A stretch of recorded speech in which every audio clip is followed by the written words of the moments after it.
aí galera, beleza? Como é que vocês estão? Meus amigos, estão preparados aí para começarmos a falar de 2022? A gente sempre tá falando, as movimentações que estão acontecendo, mas hoje eu quero fazer alguma análise um pouquinho mais profunda da situação. Quero ver se a gente consegue fazer algo similar ao que nós fizemos durante as eleições para a presidência da Câmara e do Senado. Já começar a traçar alguns cenários, deixar algumas coisas assim, não só ficar na boca, falamos isso, não, trazer imagens aqui, ó, construir a nossa tabelinha, os principais nomes que iremos enfrentar nas posições majoritárias, ou seja, no governo e no Senado, quem são os opositores em cada estado, o que já tem confirmado, alguns problemas que nós já estamos tendo, ver algumas notícias que saíram que são relevantes, falar do voto auditável, a gente vai falar muito no vídeo de hoje, e só lembrando, esse é o segundo vídeo do dia, tem o primeiro vídeo, é ainda mais importante, porque o vídeo de hoje você pode ver amanhã, mas o primeiro vídeo do dia,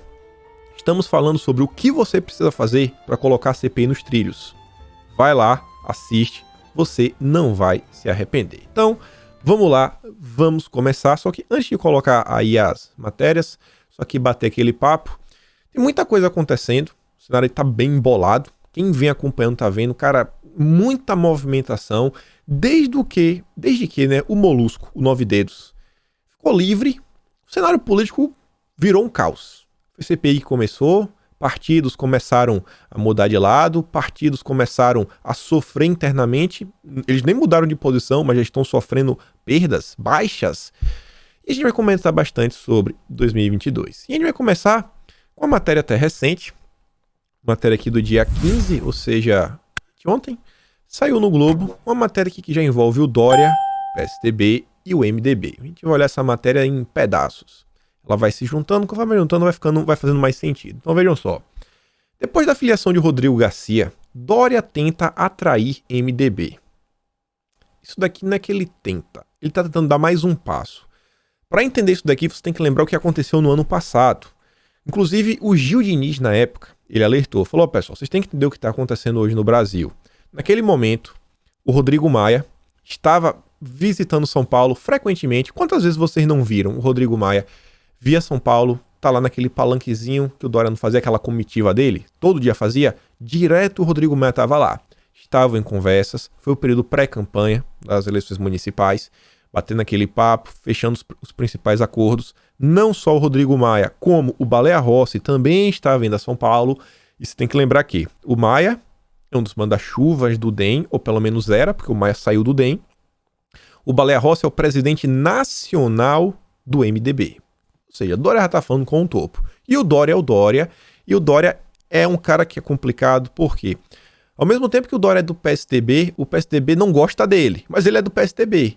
O Dória criou uma bolha dentro do PSDB. Ele tomou para si o diretório estadual de São Paulo. Ele colocou o Marco Vignoli, colocou pessoas próximas a ele. Hoje em dia tem o Cauê Macris, que é o ex-presidente da Lesp, que também está com ele. Então formou esse embolado que o Dória está tentando a todo custo tomar o PSDB de assalto para ele. Para ele conseguir a legenda para disputar a presidência e colocar um lacaio no governo de São Paulo. Quem era o candidato até então do PSDB era o Geraldo Alckmin. O que foi que o João Dória fez? Tirou do DEM o Rodrigo Garcia. Olha que confusão.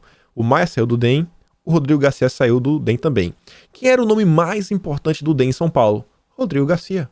O DEM não tem essa expressividade em São Paulo como nos estados, como por exemplo na Bahia tem o ACM Neto, em Goiás tem o Caiado, no sul do Brasil tem o Onyx, no Rio de Janeiro também, além do Maia, tem o César Maia, tem o Eduardo Paes, tem o Sóstenes Cavalcante. Então muita coisa aconteceu. O Dória traz o Rodrigo Garcia, ficando lá, ele agora é PSDB. Como o Dória, para poder disputar uma possível candidatura à presidência, ele tem que se afastar, Rodrigo Garcia vai assumir, e existe um acordo de cavalheiros que o candidato pode tentar a reeleição sem passar por prévias, ou seja, Rodrigo Garcia ele é o governador. É só 6 meses, mas ele é governador. Então achou um artifício jurídico de conversa, acordo, para passar por cima do Geraldo Alckmin, que já pensa até em sair do partido. Então naquele momento o Dória fecha, o Bruno Covas participa da negociação, o Gil Diniz alertava, falava, ó galera, tá vindo pra cá esse pessoal todo, o João Dória já tá fechando e já é um plano mirando 2022, ou seja, a eleição do Bruno Covas já era um plano para 2022.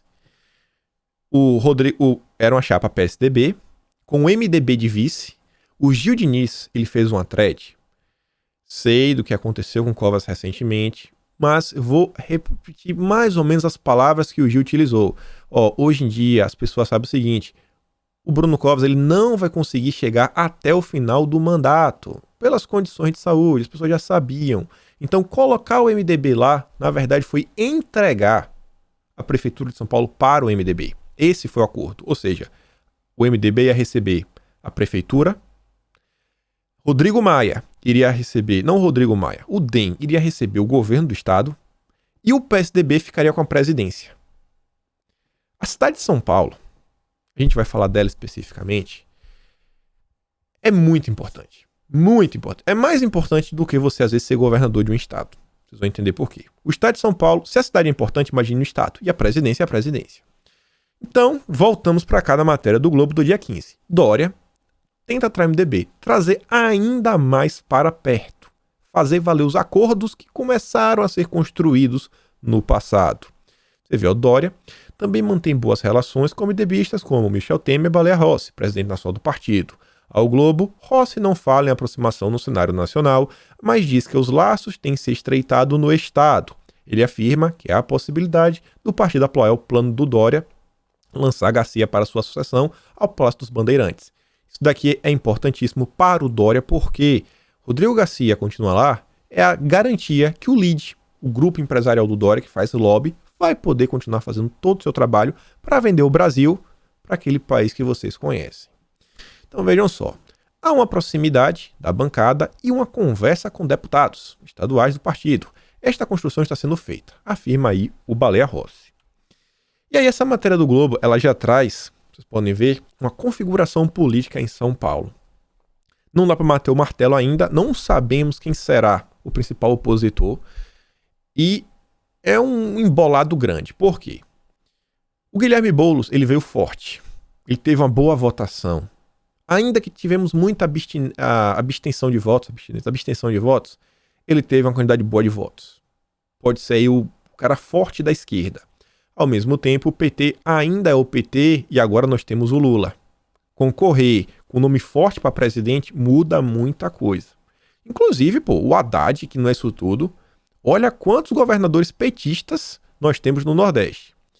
Então não dá para bater o martelo. Quem será o nome da esquerda em São Paulo?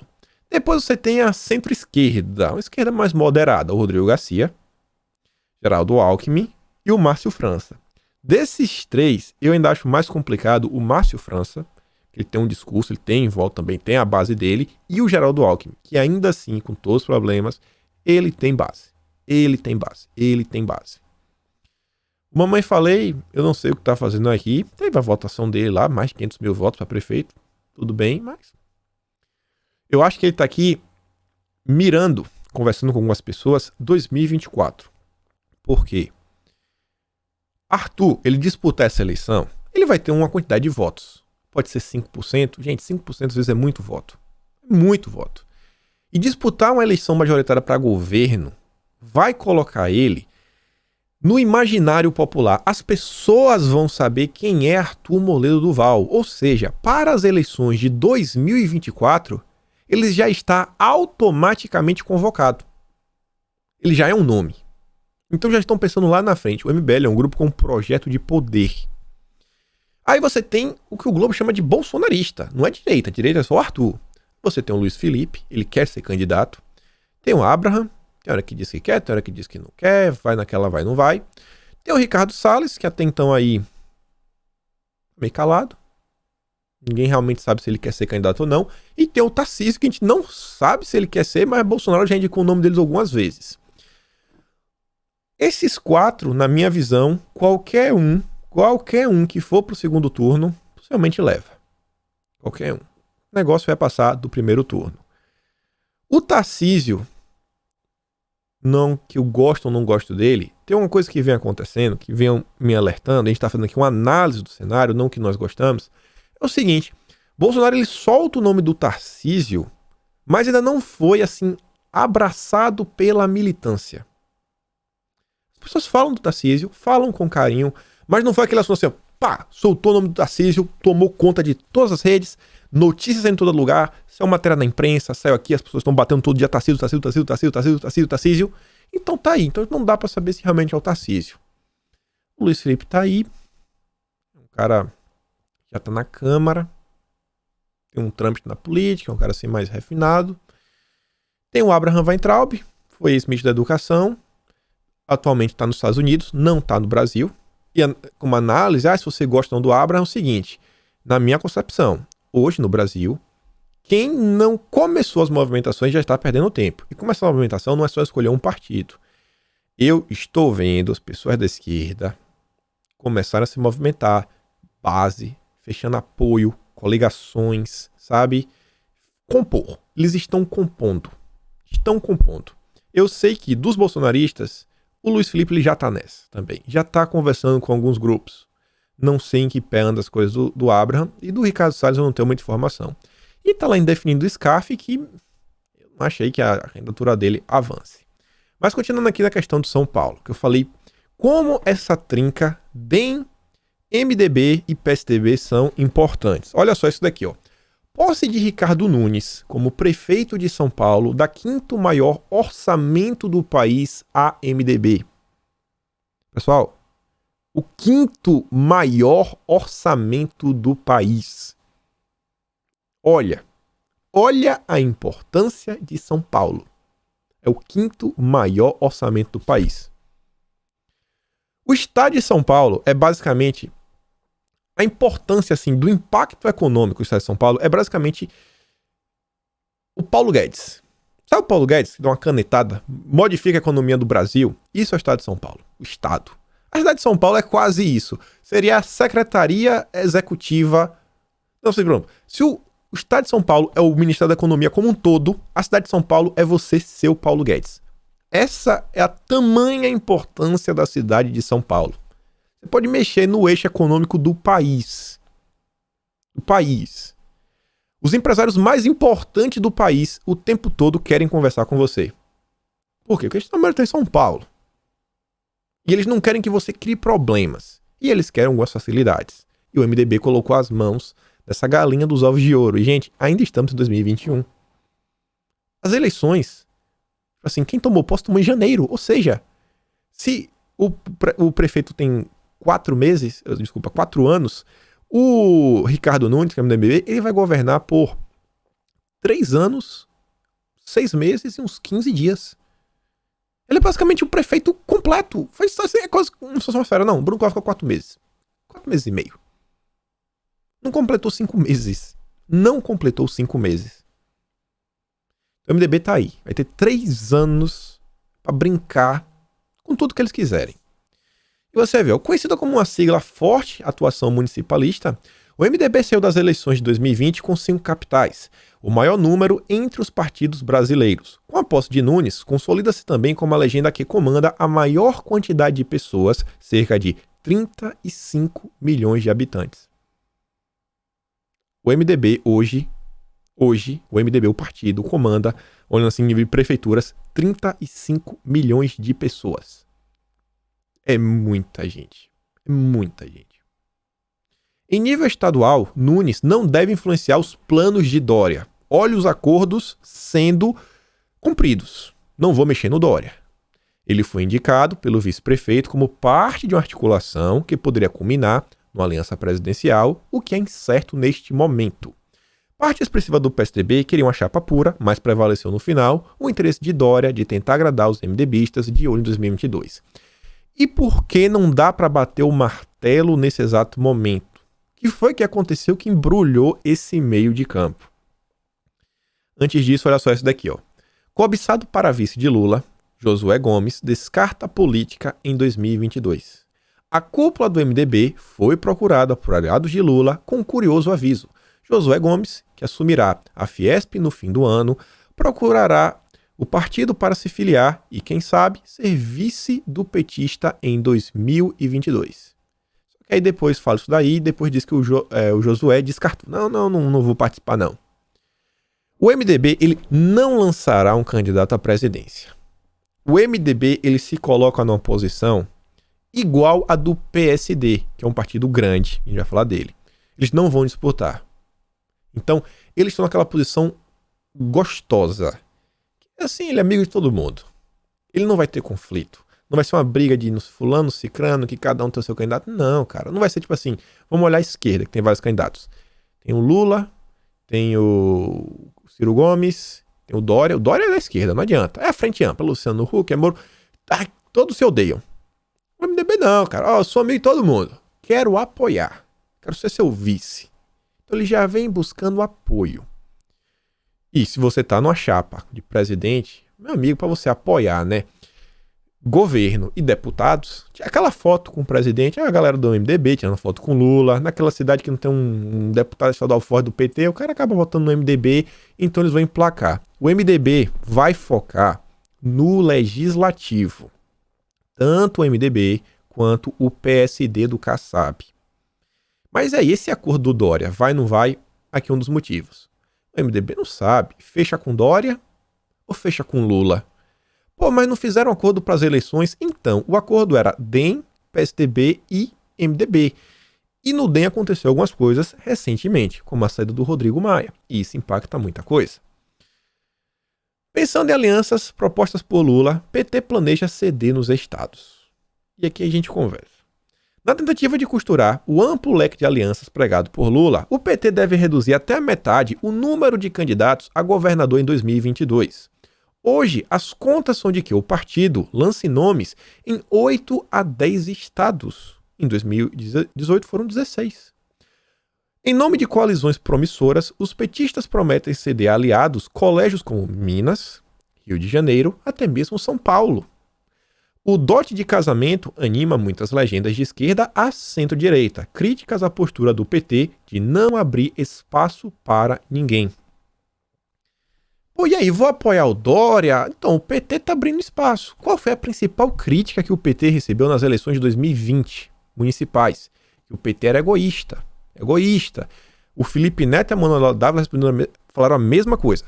Todos os locais que o PT, as capitais, abriu mão da candidatura majoritária e apoiou alguém, essa pessoa da esquerda estava liderando. Isso realmente aconteceu. Então, inclusive, esse era o discurso que Ciro Gomes vinha batendo. Lula falou, epa, parou. Agora a gente vai negociar. Agora a gente vai conversar, vai bater papo, VMDB. Ah, golpista nada. Vai VMDB, a gente vai conversar com ele. Kassab, venha, vamos abraçar. E aí, olha só. Hoje na política, a gente tem um problema. Vou mudar aqui só pra mim. Qual é o problema? Não existe... O monitor tá assim, tá meio feio, né? Tá mais bonito. Hoje na política, não existe, como é que eu poderia falar? Não é representatividade. Assim, não existe mais uma ideologia. Assim, não existe mais uma identificação partidária. Os partidos se tornaram uma coisa assim, amorfa. Não tem forma. Eu digo isso com base em quê? No passado você olhava aquele partido... Por exemplo, hoje em dia você ainda tem alguns partidos. Vou dar um exemplo de um partido que ainda tem. PV. Partido Verde. Você olha pro PV e você fala, pô, esse partido defende o meio ambiente. Aí eu te pergunto, o que é que o PSDB defende? Você não sabe o que o PSDB defende. O que é que o PSD defende? Você não sabe. O que é que o PP defende? Você não sabe. O que é que o DEM defende? Você não sabe. Você pode saber até o seguinte, não, pô, os partidos mais voltados à esquerda, PT, coisa, são contra a reforma da Previdência, são contra aquilo. Tá, mas e os princípios? Quais são os princípios norteadores daquele partido? Você não sabe disso. Talvez o PSOL ainda tenha, sabe, esse discurso, o discurso das minorias, aquela bolha, aquele mundo utópico comunista da esquerda. Acabou ali. O restante. Então, hoje você já é um problema. Você vive uma crise que qualquer partido é partido. Ninguém tem mais essa discussão, nem nada. Bolsonaro tá aí tentando viabilizar um partido para chamar de seu, para dar uma cara, começar a ter um partido de direita conservador no Brasil. Ainda não temos. Então, nesse meio termo, vários partidos estão nessa, ninguém está preocupado com isso, mas os partidos estão preocupados com estrutura. O que é estrutura? É estar com os diretórios estruturados, com a máquina rodando, sabe, perfeitinha. Perfeitinha.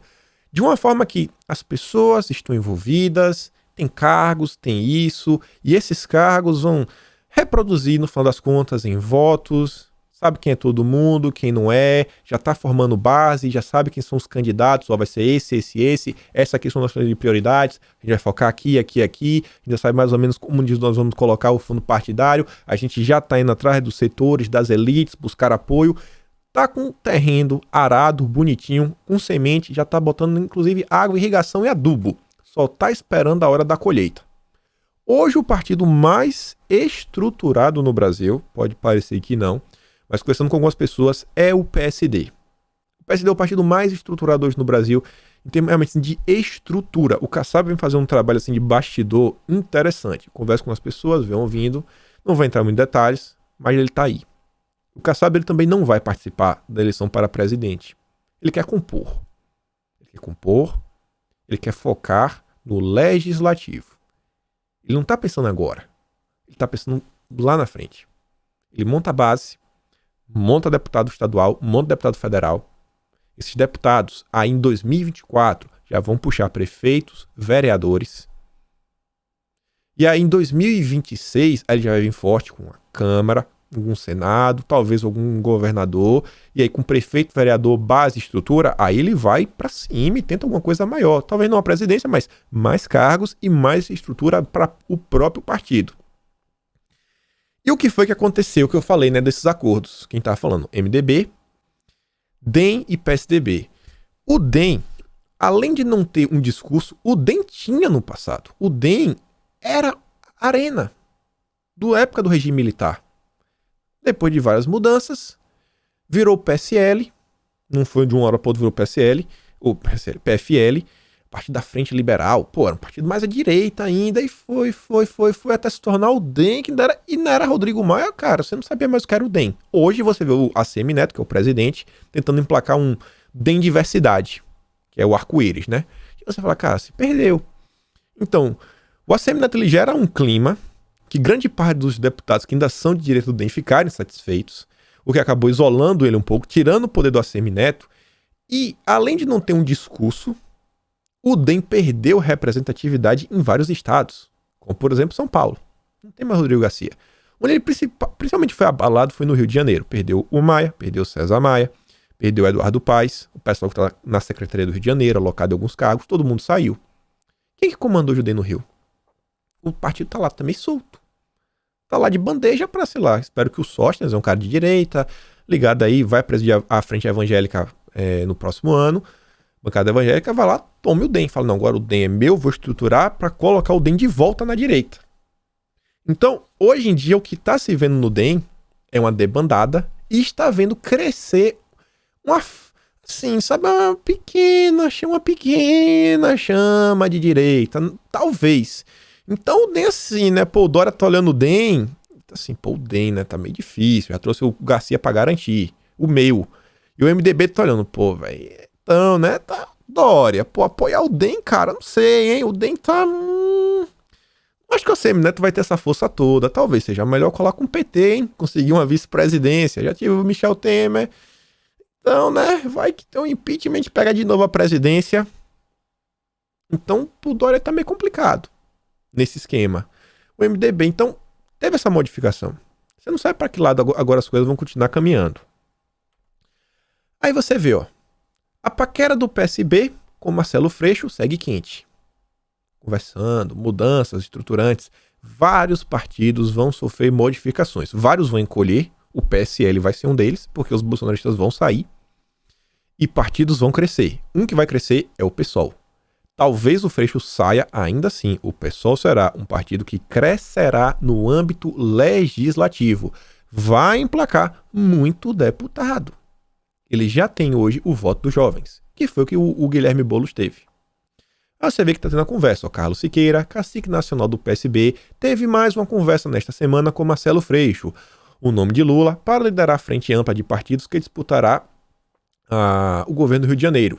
A paquera com o deputado do PSOL está virando namoro.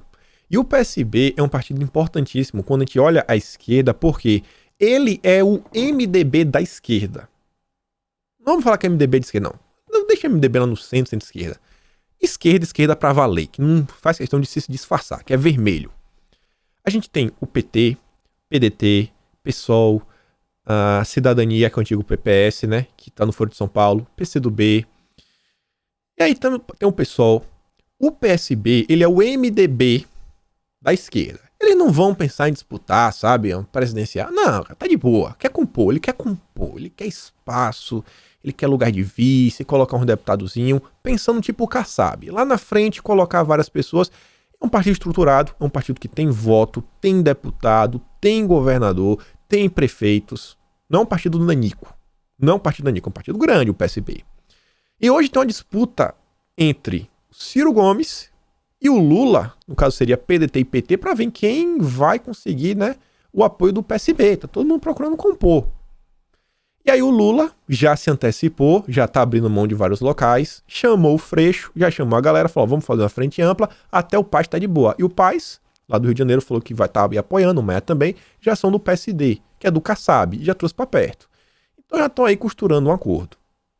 Você vê que também, ó, frente ampla no Rio, pode ter Freixo candidato e César Maia na vice. Já tá emplacando o homem do Kassab. Pai do Rodrigo Maia. Tem ainda um trânsito no DEM com outro. Chegou aí do partidão do Kassab. Vamos compor. E essa matéria ainda diz o seguinte, ó, o plano de Kassab, dizem aliados caciques, está em fase avançada no Rio de Janeiro.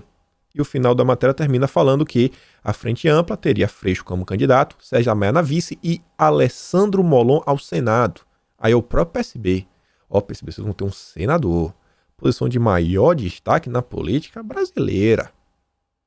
Tapete azul, 8 anos. Ih, confortável demais. Você pega 8 anos, aí ele vence aí em 2022, se vencer o Molon. Aí quando der 2026, ele ainda tá com mandato. Ele pode tentar ser governador, alguma coisa a mais. Se não disputa, tem mais 4 anos. Está numa posição confortável. Disputa, se ganhar, ganhou. Se ganhar é ótimo, perder, perdeu. Tá de boa. Tem mais 4 anos como senador. 2030. Tendo de novo senador? Tá aí nessa. É 8 anos. Olha só, você tá dando o controle da máquina durante 8 anos. Não é assim, daqui a 4 anos ele sai. Não, são 8 anos. Você conta a noção que é 8 anos? É quase uma década. Uma década que o PSB vai estar controlando a política brasileira. E o Molon é um cara chato pra bochecha. Então o pessoal tá aí, já tá pensando. Quem é o nosso candidato ao Senado do Rio de Janeiro? Eu ainda não sei. E você vê, ó, cacique do Centrão descarta aliança com Lula em 2022. A nível nacional, você vê, ó, quem conversa com o Kassab, ouve do cacique que é zero chance do partido indicar vice ou compor com 2022. Mas nos estados é diferente, né? Casamento com o PT só nos estados. O mesmo com Bolsonaro. O PSD quer crescer. É amorfo. Não tem discurso. Que colar, colou. Ela ainda fala, o caso é do Gabas, que a gente falou no vídeo de hoje. Importantíssimo. Kassab é oposição declarada ao governo e um poderoso agente externo à CPI. Ele tem agido nos bastidores para que Omar, membro do seu partido, não convoque o Gabas para depor. Kassab e Gabas foram contemporâneos em ministério no mandato Dilma. Amiguinho do Gabas. E o Gabas aí, né, tá, meu Deus, o pessoal do PT tá tremendo. E do PSD também, né, que é o Otto Alencar. E o Omar Aziz, também do PSD. Olha o cenário que já tá construído. E aí, putz, atualizei, mas ficou faltando isso daqui, ó. É bom, que tá faltando aqui o espaço. Esse espaço aqui, ó, que eu risquei de vermelho, é o Molon. Hoje, que dá pra bater o martelo da esquerda, ao meu ver, eu só consigo ver 2 estados. Maranhão, o Everton, para governador, pelo PDT, Ciro Gomes. E no Senado, Flávio Dino. O Lula vai apoiar o Everton, então é ele. E o Flávio Dino vem no Senado. Rio de Janeiro vai ser Marcelo Freixo, até então está no PSOL. E o Molon no PSD. Tá aqui em aberto. Eu ainda não sei, mas eu tenho certeza que o pessoal da esquerda já tem um nome para cada um desses locais. Eles já possuem um nome que já está rodando na boquinha pequena. Dentro dos grupos dele, eles já estão conversando sobre isso. Sem a menor sombra de dúvidas. Mas sem a menor sombra de dúvidas. E aí, olha só. O que precisa acontecer para Lula confirmar sua candidatura ao Planalto? Foi uma matéria que saiu recentemente e fala o seguinte: Lula só vai se ele tiver a certeza que ele vai ganhar. Certeza que ele vai ganhar. Certeza que ele vai ganhar. E aí que entramos com as pesquisas. Você vê, né? É umas pesquisas assim que é difícil de acreditar no resultado. Principalmente quando a gente não vê ninguém apoiando Lula nas ruas e uma multidão apoiando Bolsonaro. E sobre pesquisas, eu quero mostrar uma coisinha para vocês que eu achei muito interessante. É um estudo que foi feito no passado que eu acho que realmente se aplica na política atual, olhando 2022. Vejam só. Esse rapaz aqui, o Del Débio, ele trouxe um assunto assim bem interessante. Deixa eu fechar isso daqui. Olha só. A razão pela qual a mídia militante solta essas pesquisas claramente mentirosas bem antes de uma eleição não tem segredo. Segue o fio que o tio vai explicar o experimento de Kurt Richter. Você vê aqui ratinhos. O que é que esses ratinhos têm a ver com política? Aí ele fala o seguinte, ó. Um pouquinho. Em 1950, Kurt Richter, um professor universitário, conduziu uma experiência assustadora com ratos para estudar quanto tempo eles sobrevivem antes de se afogar. Primeiro, ele pegou uma dúzia de ratos, colocou em frascos de vidro, encheu-os com água e observou como se afogavam. Pô, malvadeza. Malvadeza, deixar o ratinho se afogar. Os jarros eram grandes para que eles não pudessem agarrar ou pular fora. Em média, eles paravam de resistir após cerca de 15 minutos. Mas então Richter deu uma volta em sua experiência. Os resultados mostraram que, depois que ele salva o rato, o rato estava nadando. Aí, tava para se afogar, ele vai lá e salva. Salvou o ratinho. Depois que ele salvou o ratinho, antes de se afogar, fez com que esses ratinhos nadassem aproximadamente 240 vezes mais quando os pesquisadores os colocavam de volta no frasco. Houve um rato que nadou por 81 horas. Entenda, ó. Você primeiro pega o rato, coloca lá na água, a maioria nadava por 15 minutos e acabou. 15 minutos e acabou. Depois ele pegou o ratinho, tirou, quando tava para se afogar, fez um carinho, colocou de volta. Quando ele colocou de volta, teve um que nadou 81 horas. Por quê? Porque ele aprendeu a nadar? Em 15 minutos ele ganhou fôlego para 81 horas? Não. Olha onde está o ponto. A conclusão é que os ratos acreditaram que iriam ser resgatados e, por isso, continuaram a nadar a um nível que previamente se achou impossível. Essa história costuma ser explicada em psicologia positiva como exemplo da importância da esperança e otimismo. Ela mostra que a maioria das pessoas pode fazer muito mais quando recebem ânimos ou estímulos e desistir ou abandonar algo quando não tem esperança ou valor suficiente. Então, ao liberar essas falsas esperanças, o departamento de marketing dos políticos levanta a moral dos ratos derrotados pela realidade e faz com que eles continuem lutando com mais força ainda contra o afogamento. Você salvou o cara do afogamento e fala, eita, tô salvo. Aí você coloca ele de volta lá no frasquinho. Ele vai nadar por 81 horas. Esse é o eleitor do PT. Lula com 55% de votos. 55%? É pra ver se dá um ânimo, gente. Não tem... Eu consigo acreditar que o Lula tem voto. Eu consigo acreditar. Mas tu querer me falar que o Lula tem 55 e Bolsonaro 32, não desce na garganta. Não desce em minha garganta. Não desce. E aí, vamos voltar aqui, lá para nossas notícias. Aí você vê isso daqui, ó.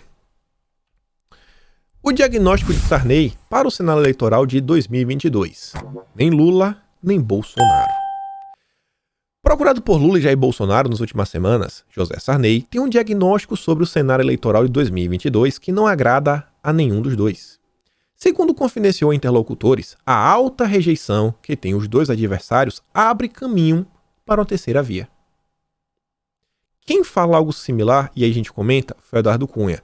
Ele fez uma leitura interessante sobre as eleições de 2022. Eu vou mostrar aqui para vocês o áudio. O vídeo da CNN não tem como dar play, ainda que eu mudei algumas coisinhas. Mas vejam só isso daqui. Peraí, aqui. Peraí, cara.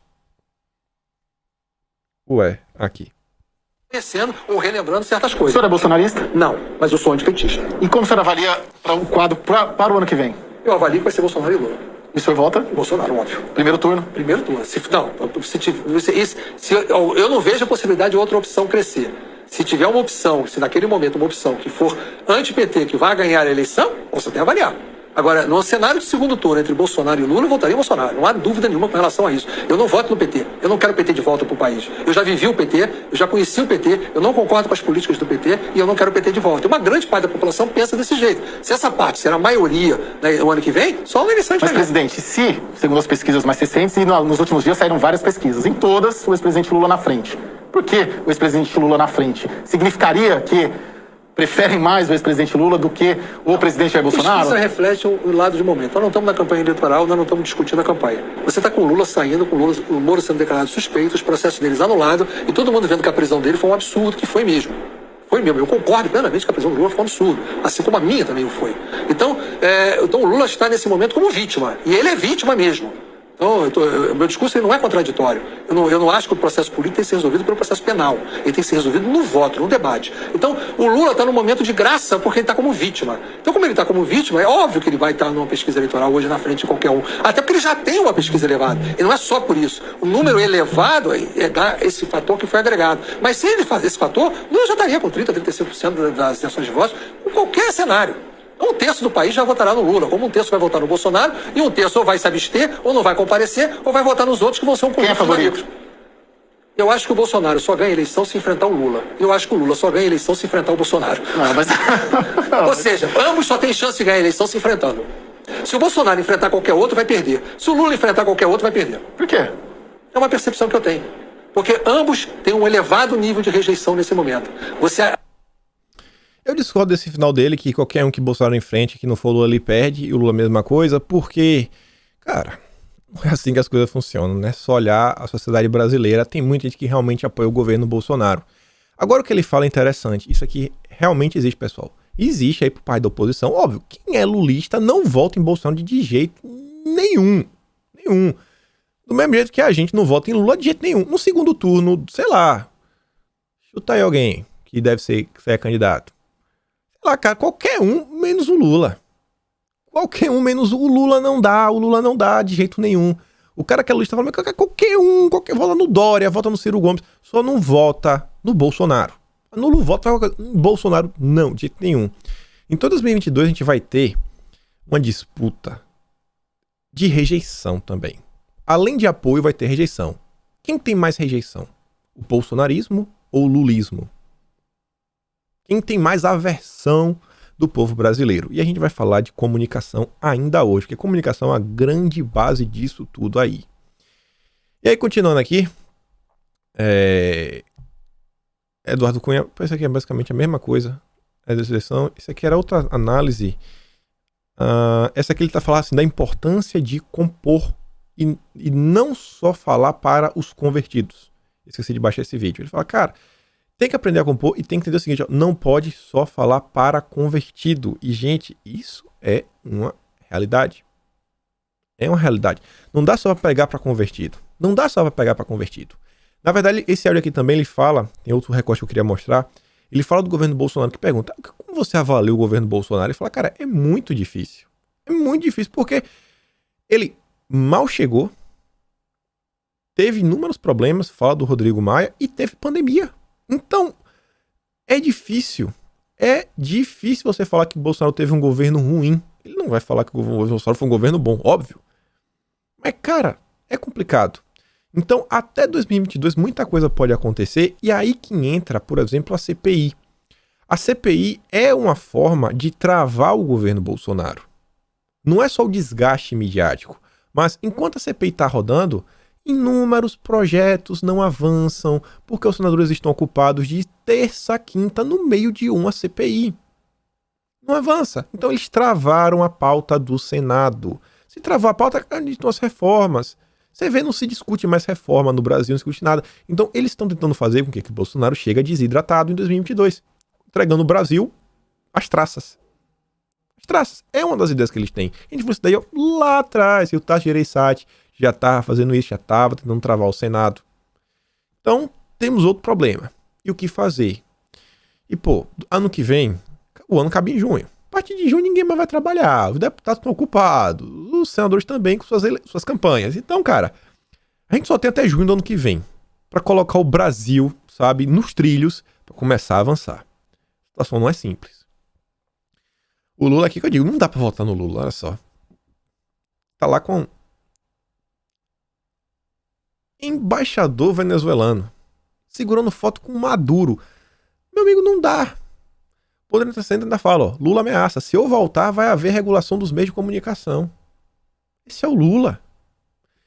Ditadura venezuelana confisca a sede do jornal É Nacional. Você acha que no Brasil vai ser diferente? Esse é o Lula. E aí, pessoal, falando aqui só um pouco sobre o voto impresso, que vai ser algo bem importante. Vejam só como são as coisas. Vou mostrar aqui para vocês um vídeo. Eu espero que o áudio esteja bom, não fique... O áudio está muito baixo. Eu coloquei ganho forçado via software e eu espero que dê para ouvir e não fique também, né, muito alto. Então, vamos ver aqui o videozinho. Olha o que o Glauber Braga falava em 2015. O deputado Bolsonaro sabe das divergências que a gente tem do ponto de vista político, ideológicos, ou seja, ele pensa de uma forma, eu penso de outra forma, né, completamente diferente. Mas eu vi a articulação do deputado Bolsonaro no que diz respeito a essa emenda da impressão do voto em conjunto com a urna eletrônica. E queria dizer que essa proposta eu aprovo, considero positiva, inclusive dizer que fiquei impressionado com o ativismo do deputado Bolsonaro nessa... Tá muito baixo, mas é o quê? 2015, ele falou que ele está surpreso com Bolsonaro, sabe, com a emenda do voto impresso. Fantástica, depois ele dá inclusive o exemplo do que acontece na Venezuela. O pessoal apoiava, diversas pessoas apoiavam, e agora, né, estão querendo falar que coisa de miliciano, que é isso, aquilo outro, tá. Eu não entendo. Qual é o grande medo que essas pessoas têm do voto impresso e auditável? E aí, você vê o Barroso, ele tá se movimentando a todo custo para tentar barrar essas movimentações, tá lá, ó. Para quem queira compreender cada etapa do processo eleitoral brasileiro, gravei o vídeo abaixo. Ele deixa um vídeo falando sobre as urnas eletrônicas. Ainda fala o seguinte, ó, por favor, ajude o ministro. Ele não sabe que nos Estados Unidos não foi voto impresso, e sim pelo correio. O Barroso segue ignorando tudo o que está acontecendo. Os vídeos dele nas redes sociais, cara, você vê, ó, 43 mil negativadas contra 3 mil curtidas. É rejeição total. Ninguém aguenta o Barroso. E, gente, olha só, o Alessandro Garcia levanta a bola. Quem quer urna eletrônica com comprovante? O PMDB, em 2001, com a lei do Requião. O PCdoB e PDT em 2009, lei do Flávio Dino e Brizola Neto. O PSDB em 2014 conclui que o sistema é inauditável. PP em 2015, lei do deputado Bolsonaro. Congresso de 2015, 71% derrubaram o veto da Dilma. A Dilma tinha barrado e o Congresso derrubou. Por que o Barroso segue insistindo nisso? E nessa disputa, é necessário que a gente tenha alguns apoios, porque a história do Brasil mostra que o TSE sempre derrubou. Chegava no final, o TSE derrubava. E o Barroso está aí. E o Gilmar Mendes ontem deu entrevista, que a manchete parece um caos. Comentei bastante essa entrevista de hoje. Essa entrevista aí deu capital político para Bolsonaro. Assiste o vídeo da manhã. E aí eu falei no vídeo da manhã que a gente ia comentar sobre a entrevista e outra coisa. Pergunta o seguinte, ó. O senhor esteve recentemente com o presidente Bolsonaro num encontro fora da agenda no Palácio da Alvorada. Qual foi o tema? Já mostra que Bolsonaro vem conversando com o Gilmar Mendes. A questão da saúde, a gravidade, o estado de pânico das pessoas. Temos conversas muito francas e cordiais dos dois lados. Bolsonaro vem conseguindo conversar com Gilmar Mendes. Ele se queixa do tribunal das decisões, diz que o isolamento leva a desemprego, eu explico porque entendo que é forma de contribuir num momento muito grave. Dizer que o presidente segue conselhos, não vou dizer que segue os conselhos do Gilmar, né? Mas me ouve com paciência. E eu também ouço e considero as suas preocupações. Falei com ele, com muitas sinceridades, sobre o equívoco dessa abordagem em relação à decisão do STF. Nunca decidimos que a União estava excluída desse processo. A gente vem mantendo um clima relativamente amistoso. E depois a mesma matéria pergunta para o Gilmar Mendes o seguinte, ó. Há um discurso capitaneado por Bolsonaro, da defesa do voto auditável, voto impresso auditável. E aí? O que é que o senhor avalia? Ele fala, ó, o presidente já falou comigo sobre isso. A parte mais importante. Depois ele vai falando, olha, ele falou que Indiana Leste não tinha vencido e tal. E ele deu lá o parecer dele, falando, pô, presidente, olha só, esse perdeu por causa disso, não sei quem perdeu por causa daquilo outro. Só que ele chega assim no final, ele fala assim, pô, teve fraude para o exército na arquibancada do PSL, todos nós sabemos da lisura desse processo. Ele não fala assim, esquece essa ideia aí, velho. Isso aqui é retrocesso, isso daqui é obscurantismo, como o Barroso fala. Pô, cara, lendo ban, tá na boa. O Gilmar não tá se colocando como um opositor. Conversou com o Bolsonaro. Isso daqui é o que vai ter que ser desenhado. O que mostra é, Bolsonaro está conversando. Se tem uma coisa que o Bolsonaro falou a verdade foi, antes do Lira ser eleito, ele falava, ó, eu tenho um candidato meu, inclusive com esse candidato eu discuti sobre a importância de avançar com voto auditável.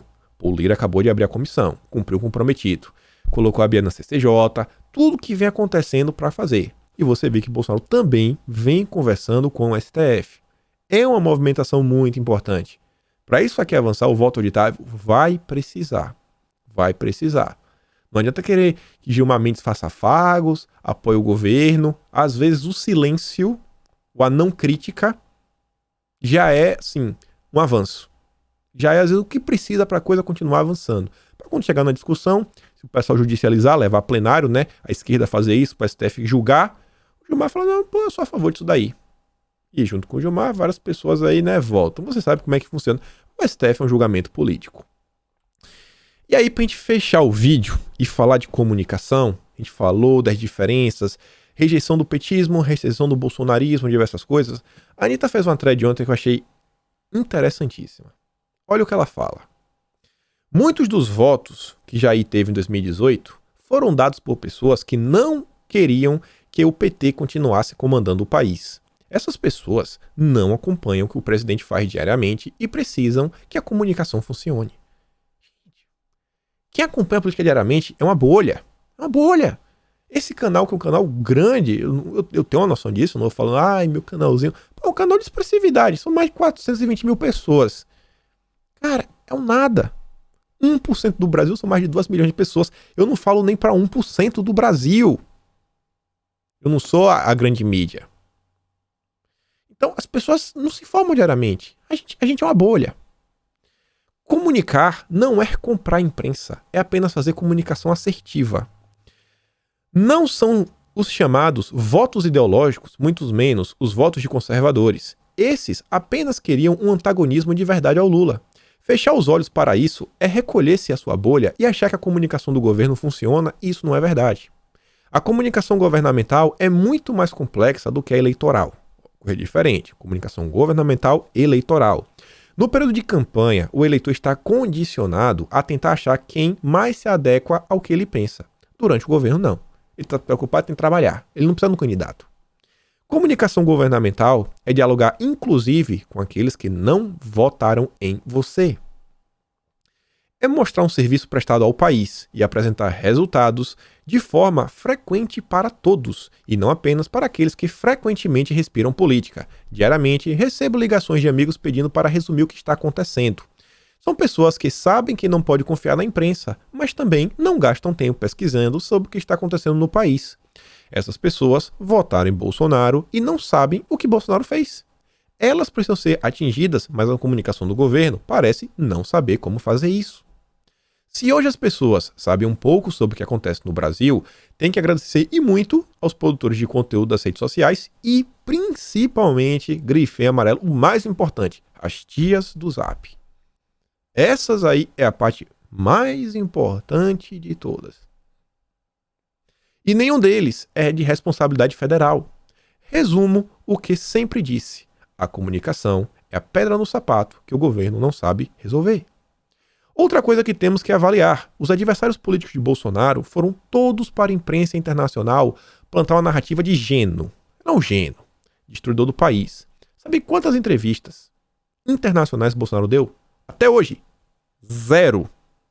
0. É inacreditável. Você vê, ó, O que a SECOM Internacional está fazendo para mostrar ao mundo que a situação do Brasil não é a que os adversários plantam? O PDT fez uma denúncia ao Tribunal Internacional para que o presidente seja julgado por crime contra a humanidade. Estou esperando o quê? O relatório da CPI corroborar para isso tudo, para toda essa narrativa? E chegando ao fim, a comunicação de um governo é a parte mais importante dele. É ela que fortalece o gerenciamento de crises e é ela que mantém o apoio popular que é tão necessário para que haja tal governabilidade. Por favor, presidente, contrate relações públicas que compreenda de comunicação pública urgente. Retire de sua comunicação os políticos e os politiqueiros que, ao invés de fazerem seu trabalho, que talvez sequer saibam fazer, estão apenas adquirindo capital político para as próximas eleições deles próprios. Chega de se servir do governo, já passou da hora de servir ao governo. Lembrando que caso o governo opte por fazer comunicação em formato de propaganda, olha esse final. Os gastos de investimento em ano eleitoral só podem ser a média do primeiro semestre dos 3 primeiros anos de governo. E a propaganda tem que ser encerrada 3 meses antes do pleito. Estão atrasados. O governo não gastou nada nos primeiros anos. Então vocês estão vendo aí, pessoal. Isso daí que nos aguarda olhando 2022. A gente ainda não tem nomes, não temos base, não sabemos ainda sequer deputados, um ou outro perdido, pelo menos que vão se reeleger, quase assim que estão lá, vão querer se reeleger. Bolsonaro está aí, ainda lida com o problema do partido, que eu acho que deveria, assim, ele precisa resolver esse problema, é um problema para o Bolsonaro, não adianta negar que não ter um partido é problema. Por outro lado, o Bolsonaro já vem fechando algumas parcerias, tudo indica que ele vai estar com o PP, PL, PSL, PTB e mais um partido que eu não estou lembrando agora, falou que vai estar apoiando o Bolsonaro em 2022. Então parem, analisem. Isso daqui é o que meio que está acontecendo agora. Movimentações a nível partidário, a nível de candidato, nível presidencial. Governos são vários, a gente falou de São Paulo, é o mais importante. Algumas coisas estão sendo no Rio de Janeiro. Olhem o cenário, as coisas não são simples. A direita precisa elevar o nível no debate. De minha parte, o que eu puder, a gente vai estar aqui, às vezes falando um vídeo só sobre o tema, às vezes mais aprofundado, tentar fazer o que fizemos com as eleições para a presidência da Câmara. Em 2022, a gente não só tem que eleger Bolsonaro, precisamos de base, deputados estaduais, deputados federais e governadores e senadores. Então com isso fico por aqui e obviamente, me assiste lá amanhã de manhã e vê o vídeo hoje de manhã se você ainda não viu. Aquele abraço, tamo juntos. Fui, meus amigos.